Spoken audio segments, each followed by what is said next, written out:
Hello दोस्तों, मेरा नाम है सौरभ कुमार और आपका स्वागत है हमारे इस एसबीजी के ट्यूटोरियल में।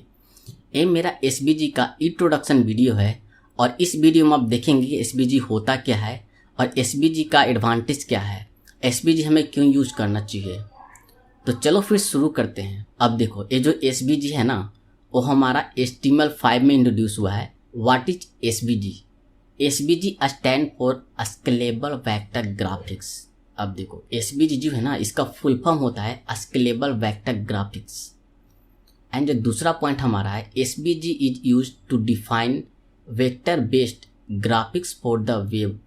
देखो, अब एसबीजी जो यूज करता है ना है, वो वेक्टर बेस्ड ग्राफिक यूज करता है वेब पेज के लिए। जैसे हम वेबसाइट को बनाते हैं ना, आपने देखा होगा कि जेपीजी इमेजेज है, पीएनजी इमेजेज है या आपका जीफ इमेजेज है, वो आपका बिटमैप इमेज यूज करता है।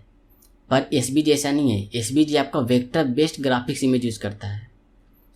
अब आपका नेक्स्ट पॉइंट है, SBG define the graphics in XML format. अब देखो, एसबीजी जो है ना, वो इमेजेस किस फॉर्मेट रखता है, आपका ग्राफिक्स है ना एक्सएमएल फॉर्मेट रखता है आपका एसबीजी इमेजेस। आपने जेपीजी इमेज देखा होगा या पीएनजी इमेजेस या जीफ इमेजेस, वो आपका एक्सएमएल फॉर्मेट डेटा नहीं रखता है।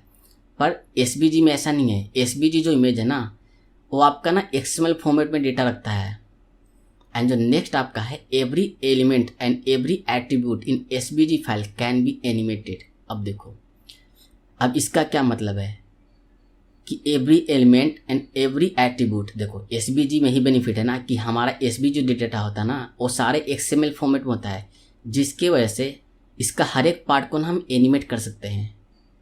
पर हमारा जेपीजी, पीएनजी या फिर जीफ इमेजेज में ऐसा नहीं होता है। उसके हर एक पार्ट को हम एनिमेट नहीं कर सकते, कुछ हमारा लिमिटेशन है। ये तो आपको समझ में आएगा कि व्हाट इज एसबीजी। अब इसका एडवांटेज देख लेते हैं, क्या एडवांटेज इसका है। अब देखो, एसबीजी एडवांटेजेस। अब देखो, SBG images can be created and edited with any text editor. देखो, मैंने क्या बताया था कि एसबीजी इमेज ना एक्सएमएल फॉर्मेट होता है, जिसके वजह से ना उसे कहीं भी किसी भी टेक्स्ट एडिटर में ना एडिट कर सकते हैं। पर हमारा जेपीजी, पीएनजी या फिर जीफ इमेजेस में ऐसा नहीं है। देखो, मैंने क्या बताया था, एसबीजी इमेजेस जो है ना, उसको हम एडिट कर सकते हैं। क्यों एडिट कर सकते हैं? क्योंकि हमारा एक्सएमएल फॉर्मेट में होता है। पर हमारा जेपीजी, पीएनजी या जीफ इमेजेस है ना, उसको हम हर जगह एडिट नहीं कर सकते हैं। ये हमारा एसबीजी का बेनिफिट्स है। एंड जो नेक्स्ट आपका है, SBG images can be search, indexed, scripted and compressed. देखो, जैसे हमारा जेपीजी या पीएनजी इमेज है ना या जीफ इमेज है, उसको हम सर्च कर सकते हैं, कंप्रेस कर सकते हैं ना, ठीक उसी प्रकार से हम एसबीजी इमेजेस के साथ भी कर सकते हैं। उसको सर्च कर सकते हैं, इंडेक्स कर सकते हैं, कंप्रेस कर सकते हैं। अब हमारा नेक्स्ट पॉइंट आता है, SBG images can be printed with high quality at any resolution. अब देखो, मेन बेनिफिट ये है हमारा कि एसबीजी इमेजेस को ना हम प्रिंट कर सकते हैं हाई क्वालिटी रेजोल्यूशन के साथ। पर हमारा जेपीजी वगैरह में ऐसा नहीं है। जैसे हम उसको जूम करते ना है, या तो आपका उसका क्वालिटी ख़राब हो जाएगा या फिर पिक्सलेट हो जाता है। ठीक है। अब हमारा नेक्स्ट पॉइंट आता है, एसबीजी इमेजेस आर जूमेबल। देखो, एसबीजी इमेज को हम जूम कर सकते हैं, ये तो ठीक है। अब हमारा नेक्स्ट पॉइंट आता है, SBG graphics do not loss any quality if they are zoom और रिसाइज। मैंने क्या बताया था, एसबीजी इमेज को ना आप कितना भी जूम करो, वो अपना क्वालिटी लॉस नहीं करता है।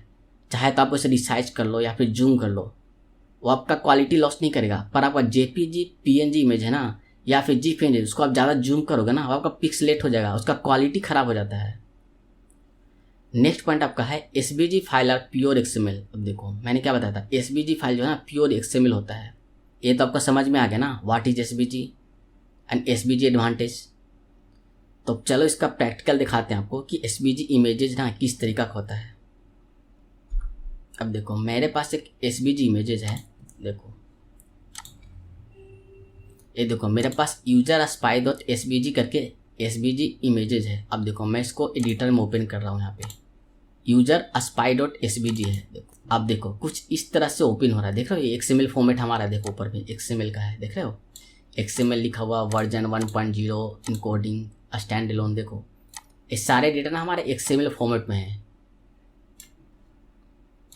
देख रहे हो, देखो मैं इसको ब्राउज़र को ओपन करके दिखाता हूँ कि कैसा इमेज है आपका। देखो, देख रहे हो, ये हमारा ये इमेज है।